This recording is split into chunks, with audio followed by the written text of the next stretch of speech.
Bapak-bapak, ibu-ibu, saudara-saudara kaum muslimin rahimakumullah. Di dalam kehidupan kita sebagai seorang muslim, minimal 5 kali dalam sehari semalam kita mendengar seruan untuk mendirikan solat yang disebut azan. Ada kalimat menarik di dalam kalimat azan itu, yakni seruan hayya 'alal falah, marilah menuju kepada keberuntungan, marilah meraih kemenangan. Seruan ini adalah kecenderungan dari setiap manusia, apapun warna kulitnya. Artinya, setiap orang dalam hidup selalu ingin meraih dan mencari kemenangan. Kemenangan akan melahirkan kepuasan batin, dan kepuasan batin memberikan kebahagiaan. Sedangkan kekalahan melahirkan penderitaan batin, dan penderitaan batin menjerumuskan seseorang di dalam berbagai bentuk kerugian. Jikalau inilah seruan azan, maka masalahnya ialah apa yang menyebabkan kita meraih kemenangan.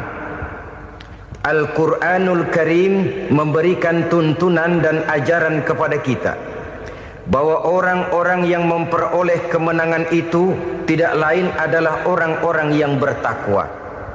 Hanyalah mereka yang bertakwa kepada Allah Subhanahu wa ta'ala pada akhirnya akan tampil sebagai pemenang. Lalu siapa orang yang bertakwa itu? Dijelaskan dalam awal-awal Al-Baqarah, orang yang bertakwa yang akan meraih kemenangan. Pertama, allazina yu'minuna bil ghaib, yaitu orang-orang yang beriman kepada yang gaib, percaya bahwa ada alam yang gaib, alam yang abstrak, alam yang tidak bisa dijangkau oleh salah satu daripada panca indera kita. Mereka percaya dan beriman kepada adanya malaikat, beriman kepada adanya iblis dan jin, beriman kepada adanya alam kubur, beriman kepada adanya alam mahsyar, beriman kepada adanya alam akhirat, beriman kepada adanya surga dan neraka. Beriman bukan cuma sekedar beriman dalam ucapan bibir saja, tetapi beriman yang nilai iman itu mampu mewarnai gerak dan gaya hidupnya. Iman yang meresap sampai ke tulang sumsum, kemudian memberikan dampak positif di dalam kehidupan manusia. Alam, kita tahu, adalah sesuatu yang selain Allah, dan Allah bukanlah alam. Apapun namanya selain daripada Allah, itu adalah alam. Alam pada hakikatnya terbagi menjadi dua. Ada alam syahadah, alam nyata, alam konkret, alam yang bisa dijangkau oleh salah satu indera kita. Kemudian ada alam ghaib, alam yang tidak bisa dijangkau oleh panca indera kita, alam metafisika, alam abstrak, alam yang wajib kita imani keberadaannya. Kita percaya bahwa malaikat itu ada. Kita percaya kepada jin, bahwa jin itu ada. Kita percaya kepada adanya iblis dan setan. Bukan percaya kepada iblis dan setannya, percaya bahwa iblis dan setan itu ada. Itu termasuk salah satu daripada sifat orang yang bertakwa kepada Allah. Saudara-saudara kaum muslimin rahimakumullah, kecenderungan pembangunan yang lebih bersifat materialistis biasanya menggeser aspek kehidupan rohani. Orang berpikir empiri, dan dalam pola pikir yang demikian, maka alam gaib tidak lagi mendapat perhatian. Aspek kehidupan yang bersifat rohaniah malah mulai ditinggalkan. Akibatnya terjadilah kepincangan di dalam kehidupan kita. Pernah ada satu pengalaman pribadi dalam perjalanan kembali ke tanah air. Dalam pesawat di sebelah kanan saya duduklah seorang Jerman namanya Heiner Simonsen. Iseng saya ajak kenalan, saya ajak ngobrol, saya tanya dia. Saya bilang, Mas Heiner ini, kalau pesawat yang kita tumpangi ini jatuh ke bawah, kira-kira apa yang bakal terjadi, Mas? Dia bilang, kita semua akan mati. Begitu? Iya. Oke. Apa itu mati? Tanya saya. Dia bilang, untuk tahu apa itu mati, kita harus tahu lebih dahulu apa itu hidup. Saya pikir nih bule bisa ngomong juga. Baiklah kata saya. Apa hidup menurut Anda itu? Oh, hidup itu dia bilang, kalau seluruh anggota badan kita bekerja secara normal, paru-paru memompa darah secara normal, jantung berdetak secara normal, sel-sel tubuh bekerja secara fit, dan organisme tubuh hanya mau bekerja secara normal, dia bilang, kalau kita memberi makan yang cukup, menu yang teratur, dan gizi yang lengkap. Saya bilang, kesimpulannya apa, Ner? Dia jawab, hidup adalah dari tangan ke mulut. Life is from the hand to the mouth, kata dia. Hidup adalah dari tangan ke mulut. Jadi masalah hidup tidak lebih daripada masalah isi perut. Orang pergi pagi, pulang sore, peras keringat, banting tulang, perut yang dibelain. Saya bilang, you are wrong. Sampean salah, Ner. Kamu orang Islam bukan? Bukan. Pantas. Kenapa saya salah? Dia bilang, ya jelas salah. Salahnya di mana? Kamu ini manusia. Kalau hidup cuma dari tangan ke mulut, saya bilang, kambing di kampung saya juga begitu pikirannya, Ner. Itu kambing di kampung saya, asal perutnya kenyang, sudah hidup dia. Perkara besok bagaimana, lusa prospeknya macam mana, bulan depan ada apa, kambing nggak pernah mikir. Di kampung saya kambing juga pikirannya begitu. Kamu Kristen ya? Tadinya. Loh kok tadinya, lalu apa sekarang kamu ini? Dia bilang, sekarang saya netral. Saya tidak beragama, tapi saya percaya kepada Tuhan sebagai pencipta alam. Saya ingat benar dia bilang, I haven't any religious, but I believe to God as the creator of the world. Kenapa bisa netral begitu, Ner? Habis saya bingung katanya. Islam bilang Islam baik, Kristen bilang Kristen baik, Hindu Buddha bilang Hindu Buddha baik, semua agama baik. Saya netral sekalian, nggak beragama. Yang penting saya percaya kepada Tuhan. Saya bilang, Ner, kamu ini kayak orang mau beli celana, lalu bingung. Yang satu bilang Levi's bagus, yang satu bilang Blue Jean hebat, yang satu bilang Wool England hebat. Celana ini hebat, celana itu bagus, celana ini hebat, semua celana bagus, kamu bingung. Akhirnya netral, tidak pakai celana. Itu juga salah. Saya pikir-pikir, kemudian saya melihat bahwa dua pola berpikir Heiner ini nampaknya sudah mulai menggejala di lingkungan masyarakat bangsa kita. Disadari atau tidak, secara jujur kita harus berkata, dua pola pemikiran Heiner ini mulai berkembang di tengah masyarakat bangsa kita. Pertama, pola pikir materialisme. Hidup adalah dari tangan ke mulut. Masalah hidup tidak lebih masalah isi perut. Itu yang perlu dibela, dan disitulah arti kehidupan. Pergi pagi, pulang sore, peras keringat, banting tulang untuk mempertahankan perut. Kalau sudah kemari cara orang berpikir, maka buat apa percaya kepada yang gaib? Untuk apa sholat? Untuk apa puasa? Untuk apa zakat? Untuk apa menghadiri majelis taklim? Tanpa kepercayaan kepada yang gaib, hidup berjalan menurut alur empiris dan materialis. Kalau sudah ke sana cara orang berpikir, biasanya orang lalu cenderung menghalalkan segala cara. Hanyalah orang yang percaya bahwa akhirat ada, hanyalah orang yang percaya bahwa alam kubur itu ada, hanyalah orang yang percaya bahwa malaikat itu ada, hidupnya akan lebih terarah dan terkendali. Karena kepercayaan kepada yang gaib, yang merupakan fase daripada kehidupan setelah hidup yang sekarang ini, mewarnai gerak pribadi seseorang di dalam dia melakukan kegiatan hidupnya. Pola berpikir materialisme, disadari atau tidak, mulai menggejala di lingkungan masyarakat bangsa kita. Hidup tidak lebih dari urusan tangan ke mulut, mulut ke tangan, tangan ke mulut. Asal perut sudah kenyang, hiduplah sudah. Perkara bagaimana prospek hari yang akan datang, bagaimana akhirat, tidak jadi persoalan.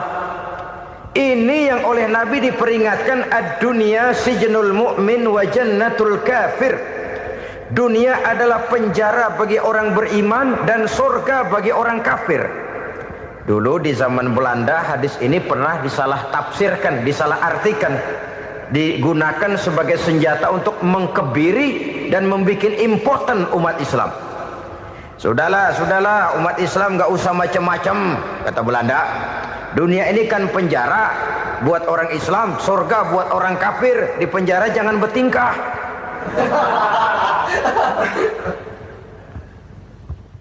Pengertiannya tidak begitu.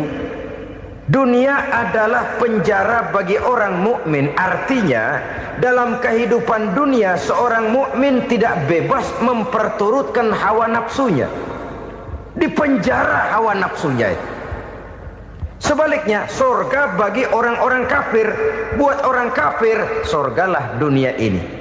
Mereka bebas memperturutkan hawa nafsunya, dilarang tidak terlarang, dicegah pun tidak tercegah.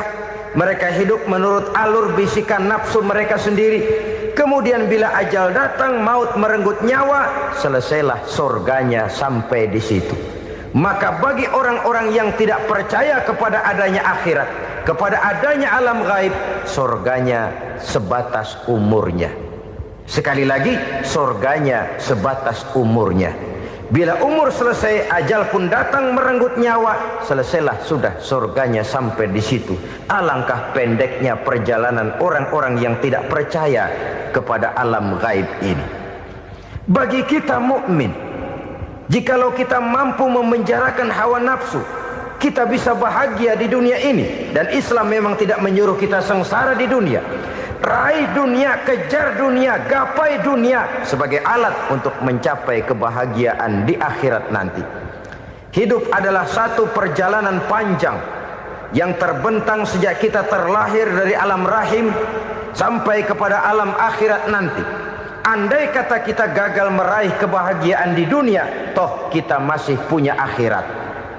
Tapi jangan jadi dalil yang melemahkan semangat. Biarin dah kita di dunia kebelangsak, yang penting akhirat.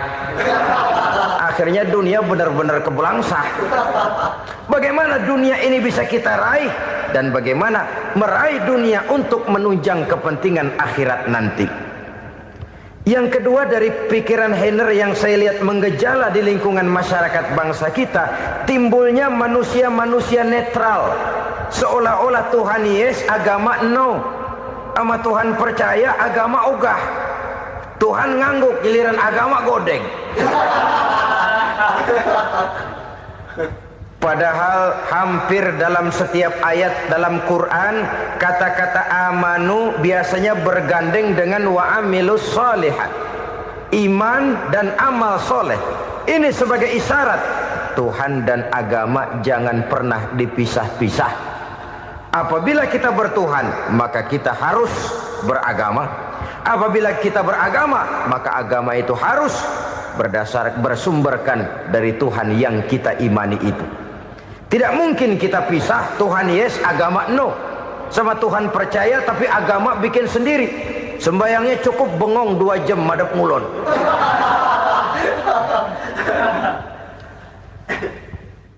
Saudara-saudara kaum muslimin rahimakumullah.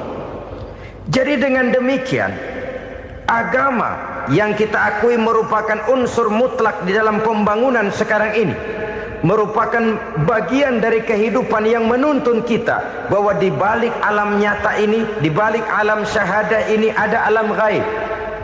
Dan mudabbir, murabbi yang mengatur, yang menguasai, yang memelihara, baik dia alam nyata, baik dia alam gaib, tidak lain adalah Allah Subhanahu wa ta'ala.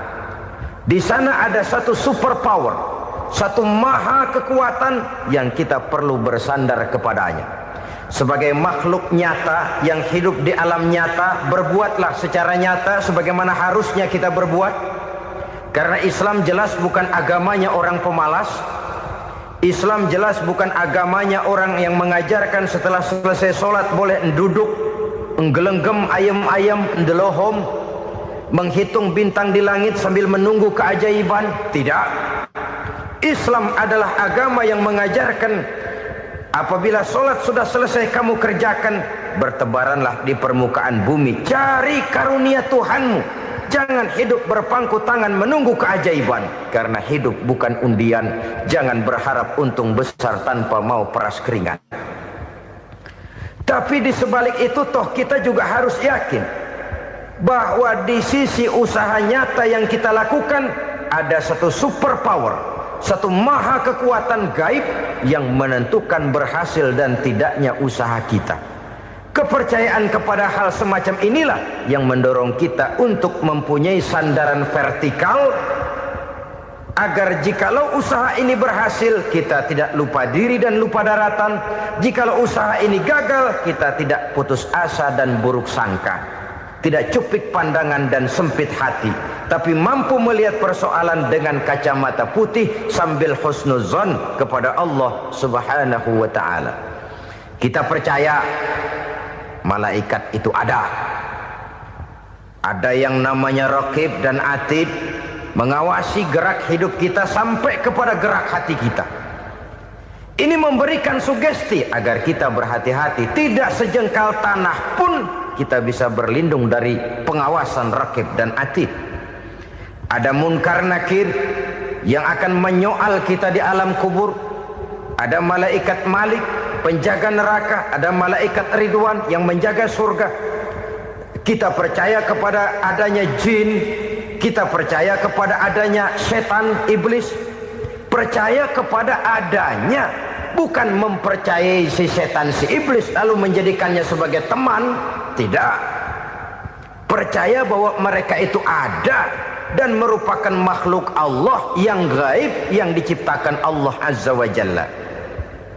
Kepercayaan kepada alam gaib memberikan motivasi terhadap gerak lahir manusia, sehingga dengan motivasi kepercayaan kepada yang gaib, gerak lahir jadi lebih terarah, jadi lebih terpelihara. Pernah seseorang bertanya, "Pak, apakah adanya akhirat bisa dibuktikan secara ilmiah?" Saya bilang tidak bisa, tidak bisa. Kenapa? Karena yang berangkat nggak pernah pulang kembali lagi. Kalau dia pulang kemari bisa kita tanya bagaimana enak di sono. Cuma secara moral saya katakan, lebih beruntung orang yang percaya kepada akhirat daripada yang tidak. Sekarang saudara percaya akhirat ada, lalu saudara baik-baik di dunia, sholat, puasa, zakat, menolong orang lain, menebarkan kebajikan. Saudara mati, andai kata akhirat tidak ada, toh dalam hidup saudara sudah berbuat baik, paling tidak nama saudara akan dikenang sebagai orang baik. Sebaliknya, saudara percaya, kata saya, bahwa akhirat tidak ada, lalu hidup semau-maunya, tenggelam dalam maksiat dan munkarat, menentang Allah, tidak mau ruku dan sujud, lalu saudara mati, kemudian akhirat ada, ayo mau apa? Bekal tidak punya. Jadi secara moral lebih beruntung orang yang percaya kepada adanya akhirat daripada yang tidak percaya. Dan itu alam gaib yang tidak bisa dibuktikan secara eksat. Jangankan untuk membuktikan seperti itu, dalam kehidupan sehari-hari saja yang kita rasakan tidak selalu berbentuk toh. Angin, bagaimana sih bentuknya angin? Kita tidak tahu. Merah, buktinya kalau dikerok merah. Yang merah itu kulit, yang kulit kita bukan anginnya. Sakit, rasa sakit itu ada, tapi bagaimana bentuk sakit kita nggak pernah tahu. Kalau kita makan cabai pedas, bagaimana bentuk pedas itu tidak ada, tapi rasa ada. Bentuk pedas hijau, cabenya bukan pedasnya. Tidak semua yang kita rasakan bisa kita gambarkan dalam bentuk yang konkret. Oleh karena itu, sekali lagi bahwa kepercayaan kepada alam yang gaib mampu memberikan satu sugesti yang menata kehidupan seseorang lebih lurus, lebih terarah, dan lebih terkendali. Maka wajar kalau kepercayaan kepada yang gaib mengantarkan seseorang untuk meraih kemenangan. Kenapa? Dia percaya kepada yang gaib, bahwa akhirat ada, bahwa alam kubur ada, bahwa pertanggungan jawab itu ada. Maka dia lalu tidak hidup saenae udele dewe, gitu loh. Tidak hidup menurut seleranya sendiri, terarah, teratur. Ini cirinya yang pertama. Orang bertakwa yang akan meraih kemenangan, mereka beriman, mereka percaya kepada yang gaib. Bahkan hal-hal konkret saja selalu berangkat dari yang gaib. Saudara-saudara, para remaja, para pemuda sekarang ini tidak pernah tahu toh siapa yang akan jadi teman hidup saudara. Kita bisa saja ngerancang, mentargetkan, tapi toh akhirnya yang namanya jodoh bukan kekuasaan kita. Rezeki di luar kemampuan kita. Begitu juga ajal. Maut, jodoh, ajal adalah contoh-contoh konkret bahwa pada akhirnya yang gaiblah yang menentukan. Bertahun-tahun ngelancong, emang jodoh seret, nggak jadi.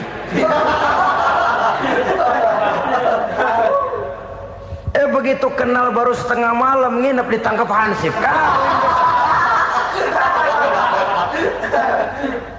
Hal-hal semacam itu kadang-kadang kita berpikir suuzon, gilet, perempuannya cakep banget, lakinya rebek amat. Memang begitulah jodohnya. Memang begitulah jodohnya. Saudara hadirin ma'asyiral muslimin yang saya hormati, jadi hal-hal yang konkret saja kita yakini sepenuhnya ditentukan oleh satu superpower yang gaib itu tadi. Dari sanalah segala ketentuan itu berangkat dan kesanalah segalanya akan kembali. Maka kepercayaan kepada yang gaib meluruskan gerak hidup seseorang dan itu akan mengantarkan dia kepada meraih kemenangan. Satu. Yang kedua, wa yuqimuna shalah. Orang bertakwa yang akan meraih kemenangan itu adalah orang-orang yang mendirikan sholat. Kenapa sholat mengantarkan orang untuk meraih kemenangan? Yang jelas, inna sholata tanha anil fahsya'i wal munkar. Sholat mampu mencegah manusia dari perbuatan keji dan munkar. Banyak filsafat hidup yang terkandung di dalam sholat ini. Sejak kita wudhu sampai kita menghadap ke arah kiblat, sampai kita melakukan gerak-gerak sholat, bacaan-bacaan yang ada di dalam sholat, lalu sampai kepada mengucapkan salam. Banyak filsafat hidup yang terkandung di dalam sholat. Umpamanya saja, setelah takbiratul ihram mulai kita dengan sholat dalam posisi berdiri, diajarkan dalam kitab-kitab fikih agar kita melihat ke arah tempat sujud. Ini kan filsafat kehidupan. Kalau kamu sholat dalam posisi berdiri, lihat tempat sujud. Jangan sholat mata jelalatan, sebab nanti bisa mengurangi kekhusyuan. Jadi wajar kalau yang dikatakan bahwa yang paling afdol adalah shaf yang di depan. Kenapa? Secara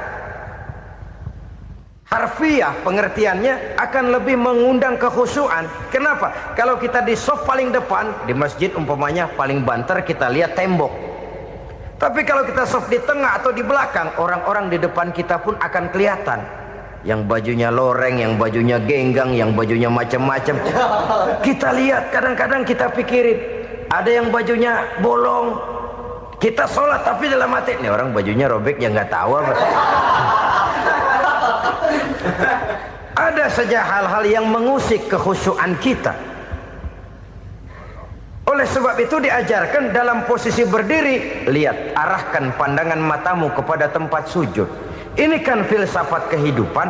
Maksudnya apa? Kalau lagi diri lihat dong tempat sujud. Kalau udah di atas ingat dong sama yang bawah. Kalau sudah tinggi ingat dong dari mana kamu berangkat.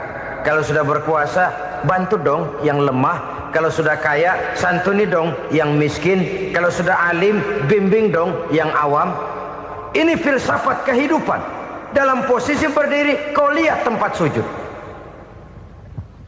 Ini akan melahirkan kepekaan sosial di mana seseorang mau tahu kepada orang lainnya. Bagaimanapun kaya kita, tinggi pangkat dan jabatan kita, jikalau hidup hanya untuk kepentingan perut sendiri saja, rasanya belum membawa manfaat di dalam kehidupan kita. Tapi efek yang tertinggi sesungguhnya, solat mencegah manusia dari perbuatan keji dan munkar.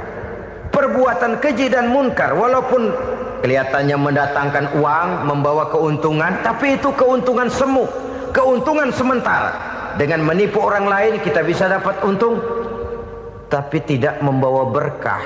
Dan itu adalah kerugian besar dalam kehidupan kita.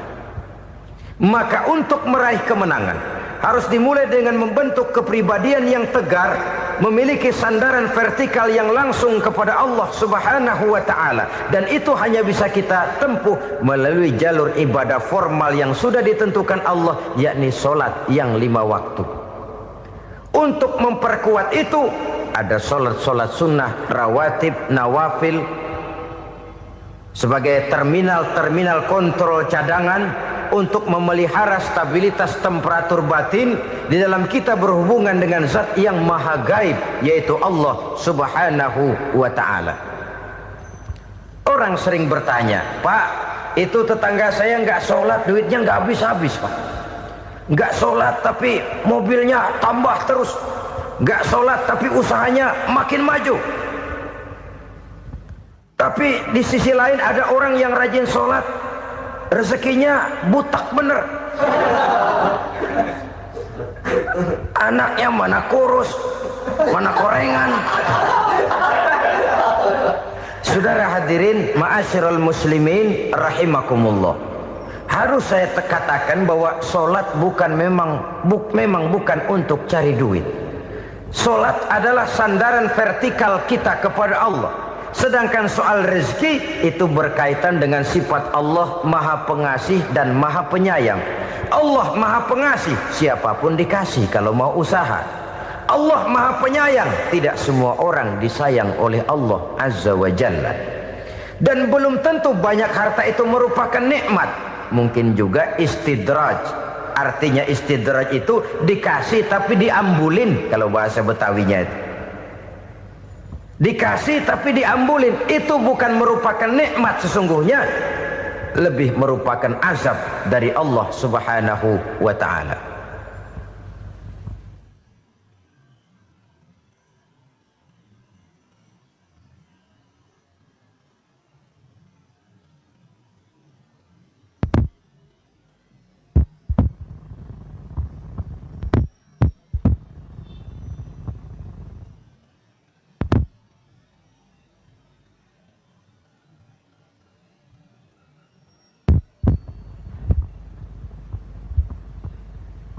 Agama mempunyai sistem solat, dan kita umat Islam telah dituntun oleh Allah Subhanahu wa ta'ala yang wajibnya 5 kali dalam sehari semalam mendirikan solat, dan itu tentu berada dalam jangkauan kemampuan manusia.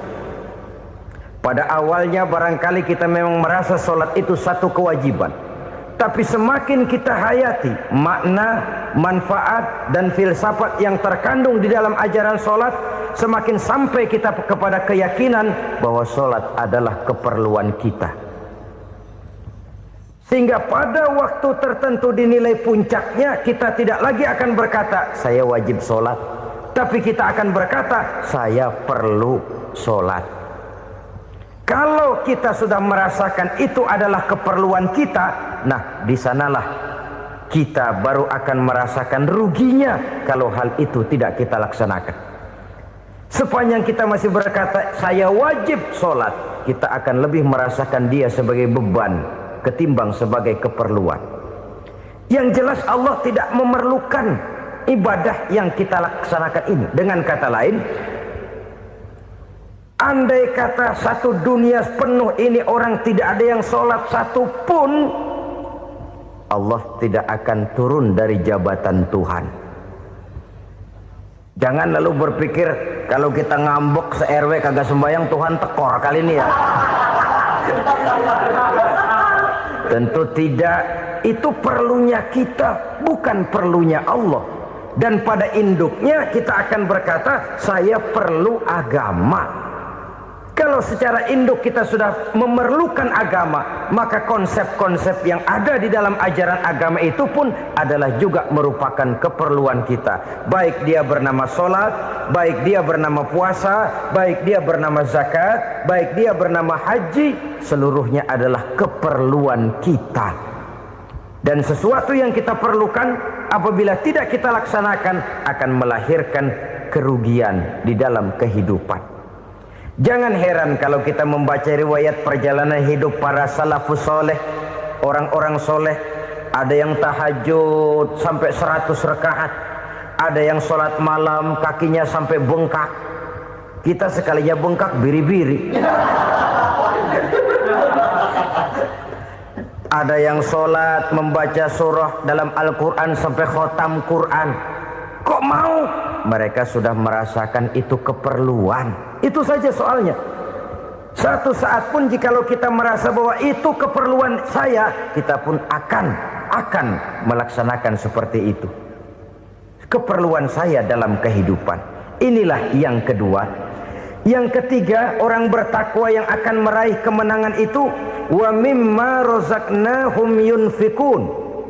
Mereka membelanjakan sebagian daripada rezeki yang diberikan Allah kepada mereka. Mereka infakkan di jalan Allah. Ada satu dialog menarik. Satu hari seorang anak muda bertemu dengan seorang kakek-kakek yang sudah dikenalnya baik.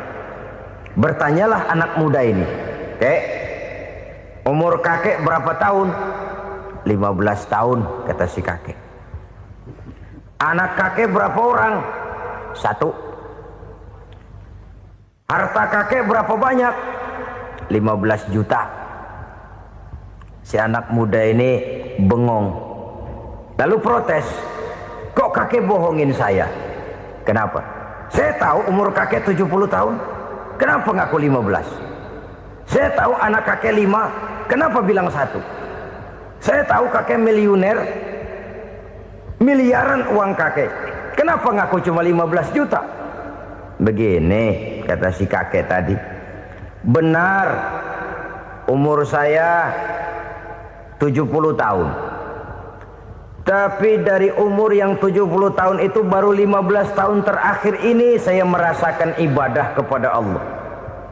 Meninggalkan maksiat, jauh dari segala macam munkarat. Maka yang 15 tahun inilah yang benar-benar saya rasakan sebagai umur saya. Benar anak saya 5, tapi yang 4 susah diatur. Cuman 1 rasanya nih yang bakal jadi si buah hati belahan jantung berlanjut cerita penerus sejarah. Cuma 1 ini yang saya harapkan, yang akan jadi anak soleh, yang akan membuat saya menerima pensiunan pahala. Kalau yang 4 apek dah, nggak ada harapan. Yang 1 nyekek botol mulu. Oh begitu, iya. Lalu kenapa kakek bilang harta kakek cuma 15 juta padahal saya tahu kakek uangnya miliaran, depositonya banyak? Ya karena 15 juta itulah yang saya ingat yang pernah saya belanjakan di jalan Allah. Saya merasa itulah harta saya yang sebenarnya. Yang miliaran yang saya simpan di bank kelak kalau satu saat saya mati akan jadi rebutan di antara anak-anak saya. Iya kalau anak saya soleh kayak yang 1 ini. Kalau yang 4 tadi udah tulen dia bakal berantem dah berebut tuh.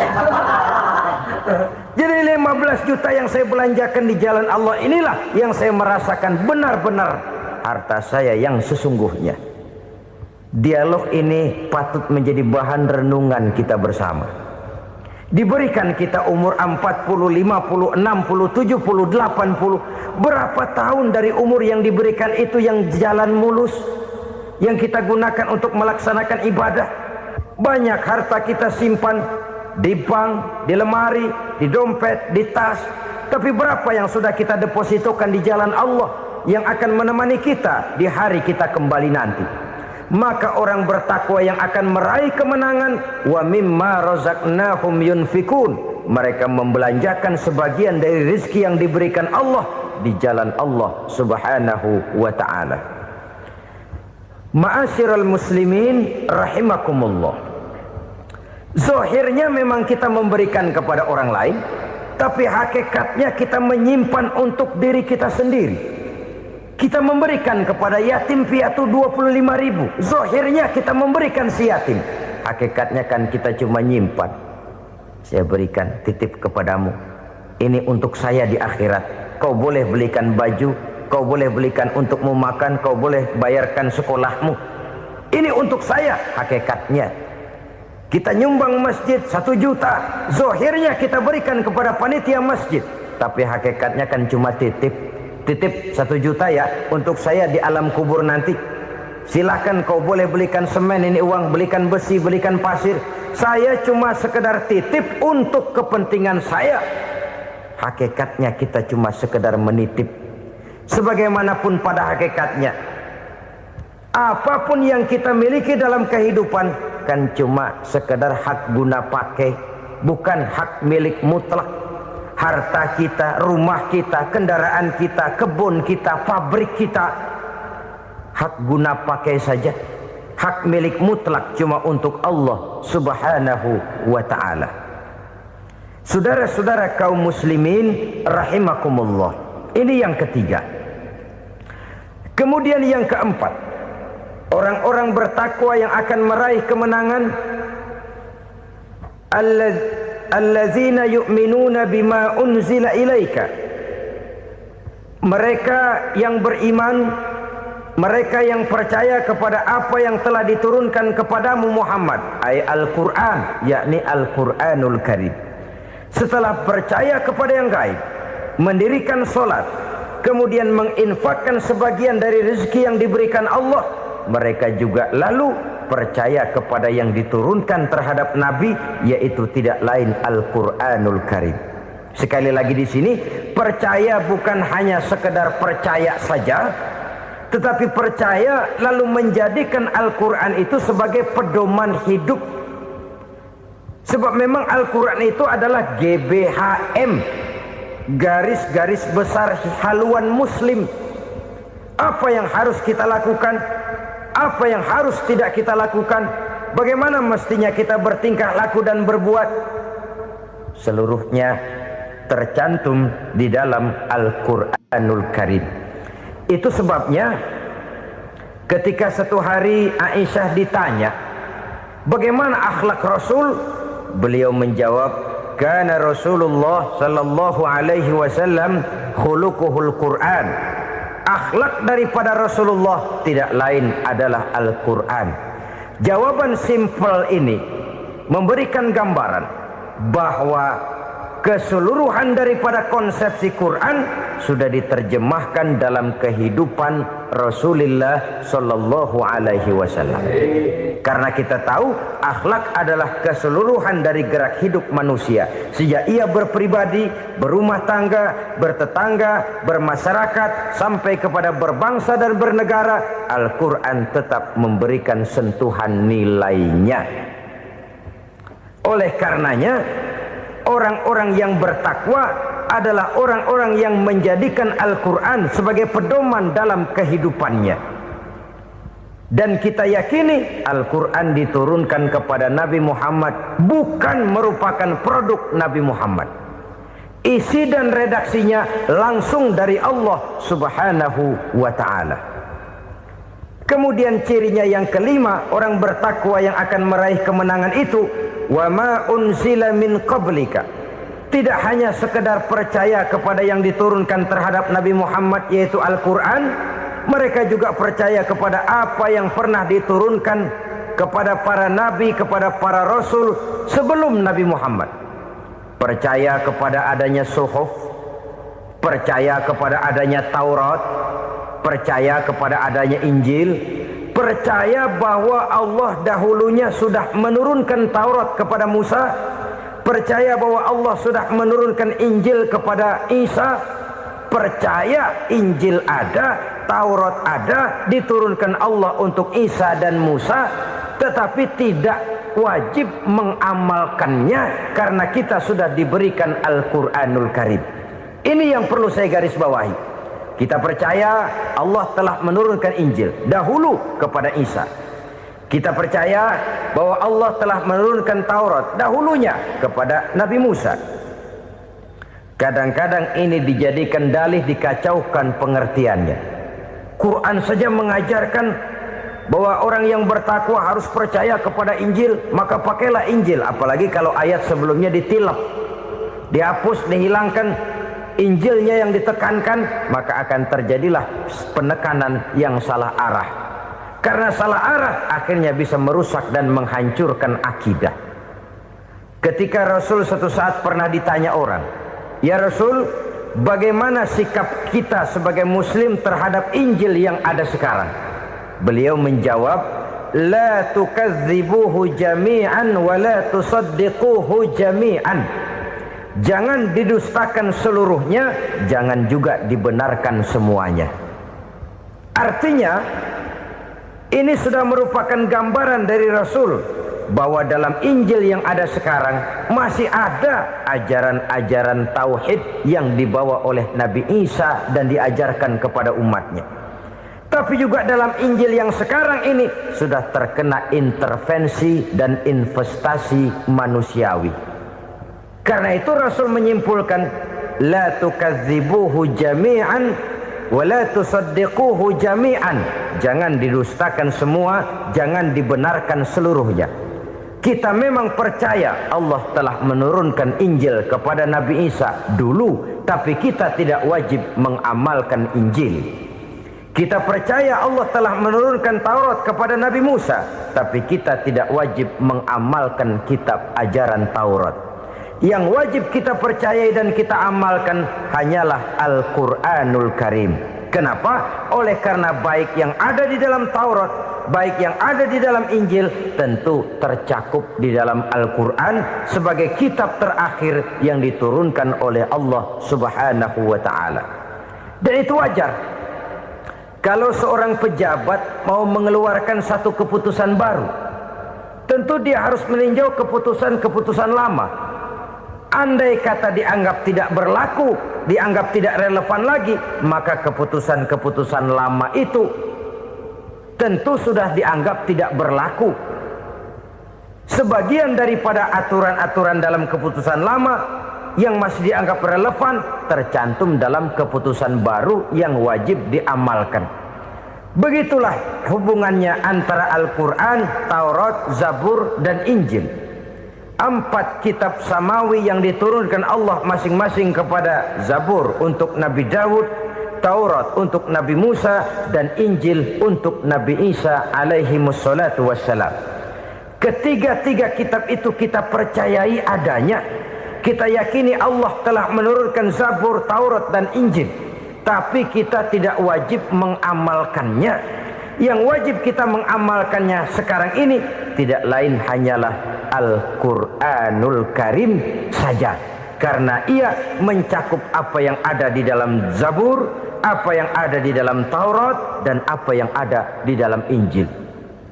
Keotentikannya bisa dipertanggungjawabkan.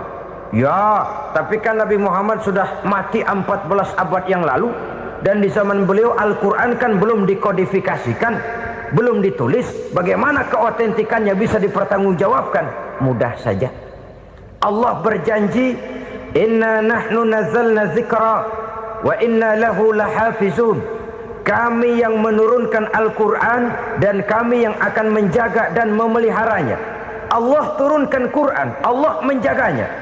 Bagaimana cara Allah menjaga Al-Quran itu? Banyaknya orang-orang yang hafaz Al-Quran. Hafaz Al-Quran 30 juz, 114 surah, 6.666 ayat. Sehingga jangankan satu kata, Jangankan satu ayat, satu kalimat saja berubah sudah akan timbul reaksi dan mudah dimengerti. Kenapa? Banyak orang-orang yang hafaz Al-Quran. Sedangkan pada setiap akhir tahun biasanya malaikat Jibril selalu mengadakan checking terhadap ayat-ayat yang diturunkan pada waktu itu. Di zaman Nabi sendiri sudah ada usaha kodifikasi. Dan yang lebih luar biasa lagi, sampai hari ini tidak seorang pun mampu membuat satu ayat saja semacam Al-Quran. Ke bahasa manapun dia diterjemahkan, naskah aslinya tetap ikut, rujukan dasarnya tetap ada. Berdasarkan itu maka tidak mungkin terjadi penyelewengan terhadap atau pemalsuan terhadap ayat-ayat Al-Quranul Karim. Kesuciannya, keotentikannya, kemurniannya bisa dipertanggungjawabkan. Ma'asyiral muslimin rahimakumullah. Oleh karenanya, konsepsi dasar daripada ajaran Islam ini memang tidak lain adalah Al-Quran dan Sunnah. Isi daripada agama Islam yang merupakan iman, Islam dan ihsan, konsepsi dasarnya tidak lain adalah Al-Quran dan Sunnah Rasulullah Sallallahu Alaihi Wasallam. Maka yang kita perlukan sekarang ini adalah terjemahan Al-Quran di dalam kehidupan kita. Dengan demikian, maka gaya kehidupan yang lebih Qurani itulah yang kita dambakan. Kita perlu memang terjemahan Quran dalam bahasa Inggris, dalam bahasa Belanda, dalam bahasa Jepang, tapi yang lebih kita perlukan adalah terjemahan Quran di dalam kehidupan kita. Konsekuen, tidak memanipulasi, ringan sama kita jinjing, berat sama kita pikul. Jangan kalau lempengan ayat Quran tuh kira-kira enak diamalin, keras teriakan kita. Giliran kira-kira ayat Quran itu mukul kepala kita sendiri, diam kita. Itu ciri yang pernah disindir Allah dalam awal-awal Baqarah juga. Ciri beragamanya orang yang munafik. Kullama adha'a lahum masyaw fih, kata Allah. Wa iza azlama alaihim qamu. Apabila terang mereka jalan, apabila gelap mereka berhenti. Artinya, kalau kira-kira di Islam nguntungin, rame-rame pada teriak Islam. Tapi ketika diminta untuk berjuang, ketika dituntut untuk berkorban, rame-rame mengundurkan diri. Nasib agama tidak ubahnya seperti daun pisang yang dikait orang di tepi jalan lantaran tak berpayung di ketika hari hujan. Manakala hujan usailah sudah, daun itu pun dicampakkan di tepi jalan, diinjak pula orang nan lalu. Artinya orang menjadikan agama cuma sebagai lipstick, decoration only, tidak konsekuen. Hanya pada saat-saat kelihatannya Islam membawa keuntungan, rame-rame orang teriak-teriak tentang Islam. Tapi jikalau diminta berjuang, jikalau dituntut untuk berkorban, biasanya rame-rame juga mengundurkan diri. Jangan heran kalau mayoritas hitungan kita, tapi minoritas peranan kita. Kuantitas kita dalam jumlah, tapi dalam kualitas kita lebih sering jadi penonton daripada jadi pemain. Padahal itu sangat tidak boleh terjadi. Umat Islam di Indonesia harus bangkit. Umat Islam di Indonesia harus sadar akan keberadaannya. Tidak boleh hanya jadi penonton berpangku tangan. Karena memang agama kita juga mengajarkan untuk konsekuen di dalam menjabarkan ajaran-ajaran daripada agama kita. Kita sering menjadi jatuh menjadi umat yang lemah oleh karena kita ini tidak pandai menggalang kebersamaan yang diakibatkan tidak konsekuennya kita. Diistilahkan bahwa umat Islam di dalam menggalang kebersamaannya itu harus seperti orang main sepak bola. Saudara-saudara kan tahu orang main sepak bola itu. Orang main sepak bola, kalau pertandingan belum dimulai sih silakan saja kumpul di luar lapangan, atur strategi yang baik. Tapi kalau pertandingan sudah dimulai, turun ke lapangan hijau, jangan kumpul terus. Ada sepak bola gotong royong, mundur-mundur rame-rame, depan ke depan kumpul melulu mainnya. Kalah. Orang main sepak bola itu ya harus ada penyerang tengah, harus ada penjaga gawang, harus ada strikernya, harus ada kiri luarnya, kanan dalamnya yang jadi backnya. Posisi boleh bermacam-macam, tapi yang penting saling ngoper untuk menggolkan gawang lawan. Begitulah umat Islam ini. Boleh ada yang jadi pejabat, boleh ada yang jadi pengusaha, boleh ada yang jadi petani, silakan ada yang jadi seniman, ada yang jadi penyair, ada yang jadi artis sekalipun. Tapi kalau sudah berhasil menguasai bola, jangan lupa operannya.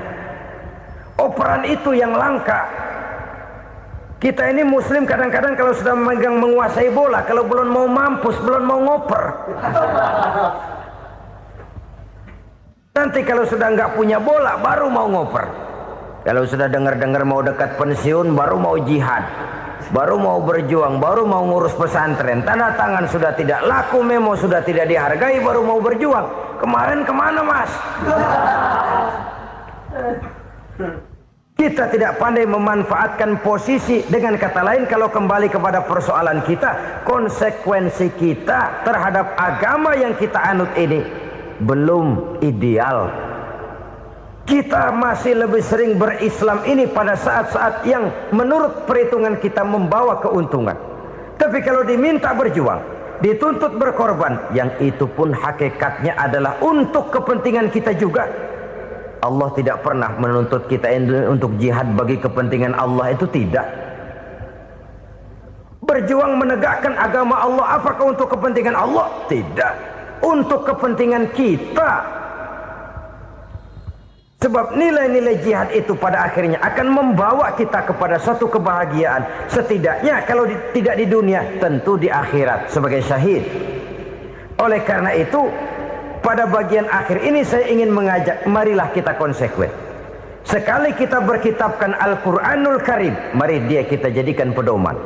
Jangan cuma kita jadikan sebagai penghias dinding, pelengkap rumah, bahwa di rumah kita ada Al-Quran, tapi yang baca kecoa.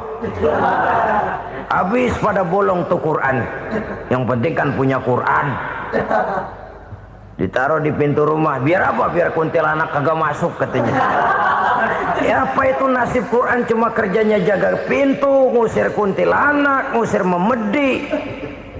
Bagaimana kita hidup menurut tuntunan Al-Quran? Kadang-kadang tidak pernah menjadi masalah bagi kita.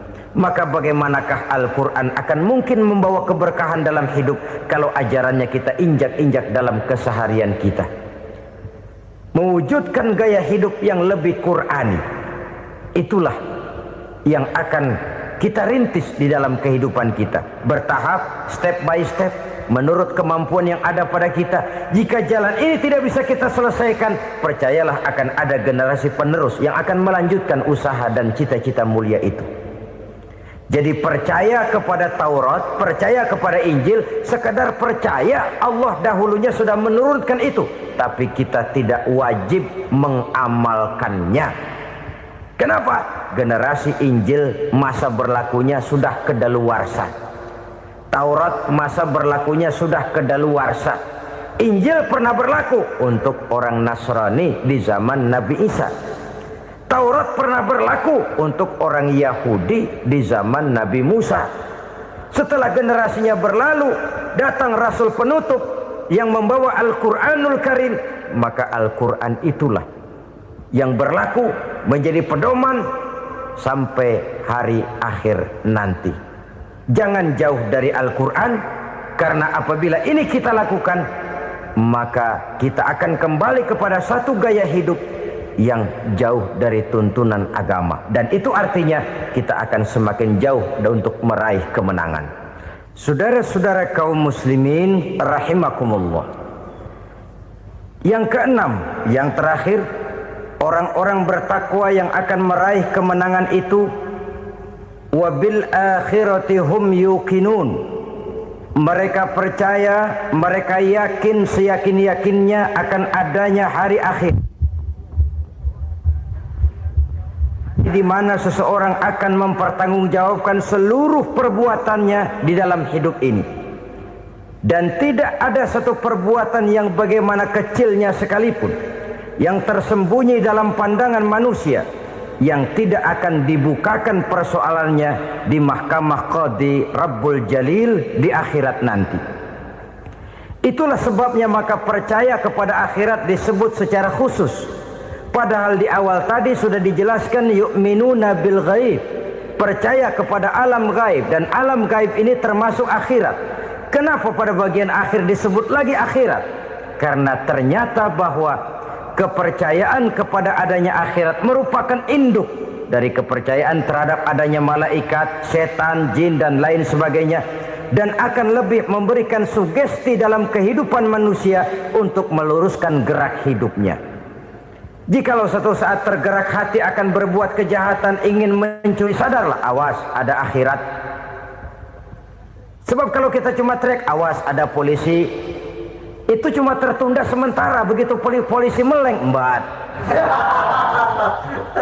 Kalau kita ingin berbuat jahat cuma berteriak awas ada hansip, cuma sementara ketika hansip itu ada.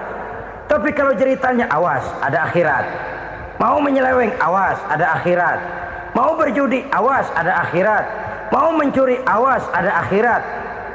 Keyakinan yang akan meluruskan gerak hidup manusia sehingga gerak itu jadi lebih terarah dan terkontrol, tidak merugikan baik diri sendiri, lebih-lebih orang lain. Ternyata bahwa kepercayaan kepadanya adanya hari akhirat sanggup menjadi sumber daya kontrol dari kehidupan manusia, sehingga ia tidak terjebak dalam perbuatan maksiat dan munkarat. Saudara-saudara kaum muslimin, inilah saja yang kita bicarakan pada pertemuan kali ini. Semoga Allah subhanahu wa ta'ala memberikan kekuatan zahir dan batin kepada kita.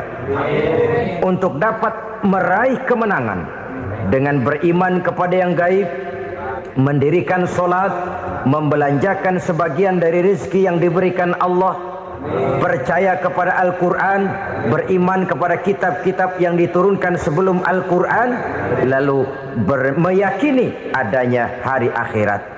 Terima kasih atas segala perhatian, mohon maaf atas segala kekurangan. Usikum wa nafsi bitaqwallah. Wassalamualaikum warahmatullahi wabarakatuh. Waalaikumsalam.